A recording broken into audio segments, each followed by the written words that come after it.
Boxing Bros UK here in association with Last Bell Boxing. Yes. And I am with former great professional fighter and now excellent trainer Malik Scott. Yes. How you doing? How you doing, brother? I'm doing great. I like this jacket. And it's got the zone on it. Did they make this for you? What's going on with this? No, not really. And this is actually some good taste from my wife, Kate Scott. Oh, okay. As you know, she helped me with, just a taste of things now. Because I had a good taste as a man that wasn't married. But your taste become more, what's the word I want to look for? Exquisite. Yeah. When you become a married man. So shout out to my wife, Kate Scott. Yes. Okay, good stuff. So she designed or did this? No, not designed, but pick.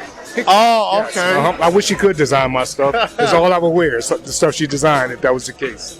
So my missus, Jody, don't get any ideas. You can't pick my clothes for me. Oh, good, man. So Wife know best. What are you doing here? Well, we just got finished doing a press conference, with the Zone. So we just got finished doing Usyk and Rico. I actually thought we was going to do the undercards as well, but we didn't. And we just, basically just did the press conference. And, these guys are going to get it on. I'm looking forward to Usyk having another great performance, but I'm looking to Rico to give fans more than what they are logically expecting. You know what I mean? So we're going to see if he can do that.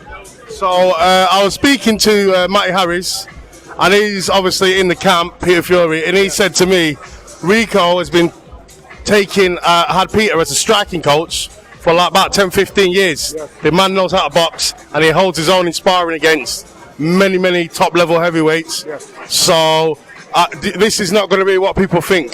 Yes. Well, it's a very, very strong chance it's going to be what people think, only because of who Rico is climbing up against. And I say climbing up against is because he's never fought no one at this level in his life. He's reaching up.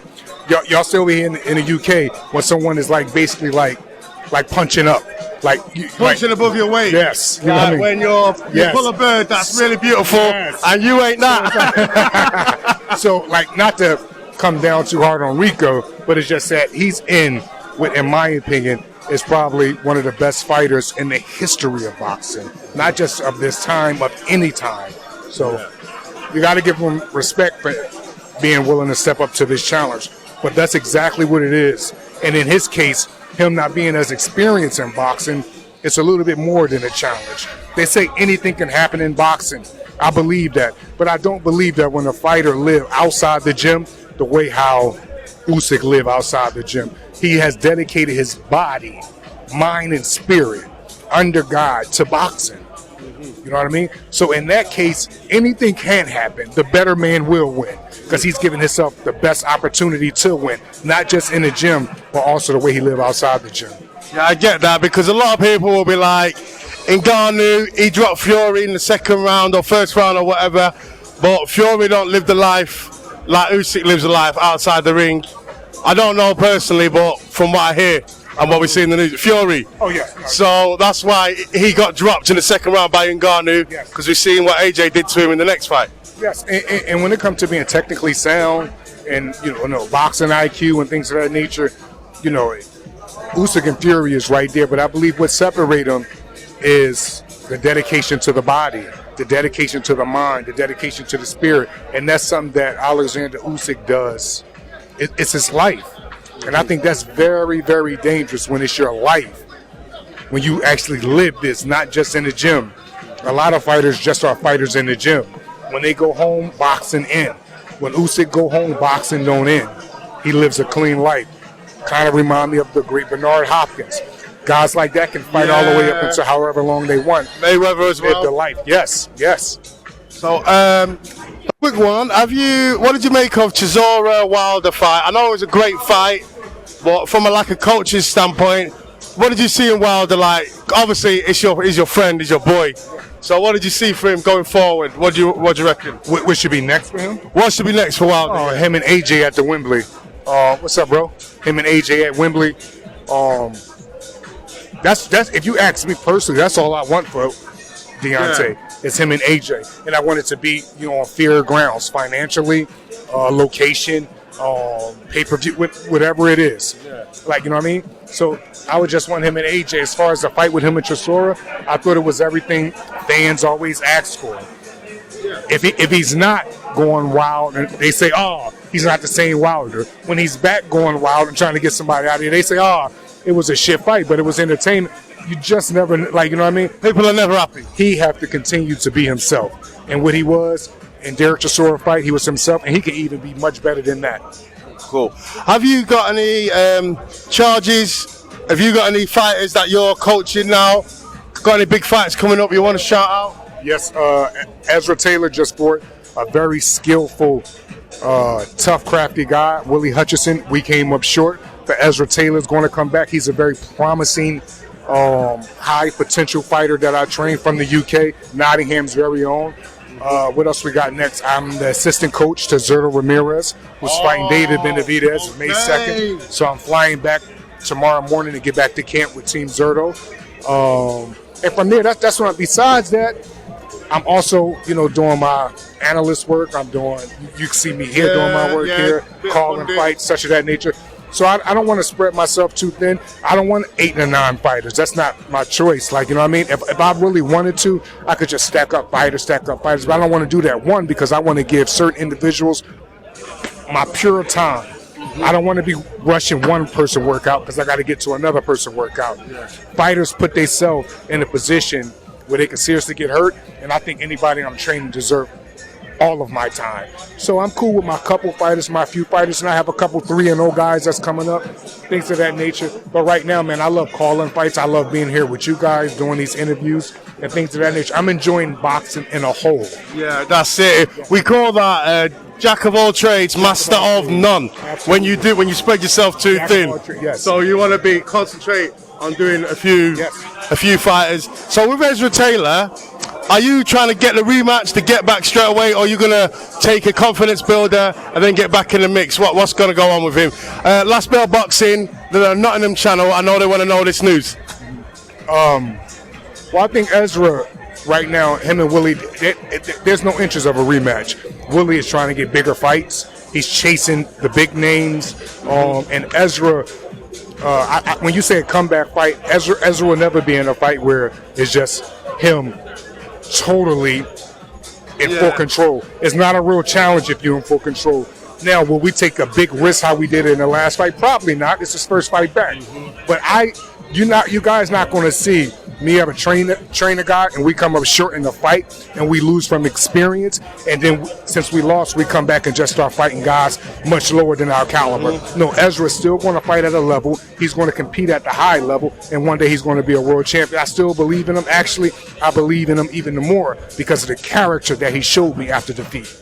Sure, for sure. So I'm going to put a name to you. Obviously, I know you don't like calling out and all that, but what about Anthony Yard? What about him? To fight Ezra. Yes, that's a future potential fight that we're always interested in.